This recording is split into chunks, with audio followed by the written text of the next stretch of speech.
how to find active sign-ins settings on Godaddy, easy and quick. Hello guys, in today's video I'm gonna show you how to find it.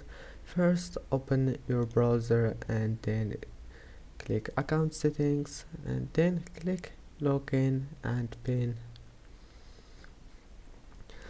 And now once you're here, you will find support pin, login info, and anything you want here. You can manage here security settings. Now just scroll down if you want to find this one. Here is it, active sign-ins, and here you can manage it. I hope that can help you. It's easy, just click on it and manage it, and then just go back, it will be saved. I hope that can help you, and that's it for today's video. If you like this video, please don't forget to like and don't forget to subscribe, and thank you for watching this video until the end, and see you in the next video.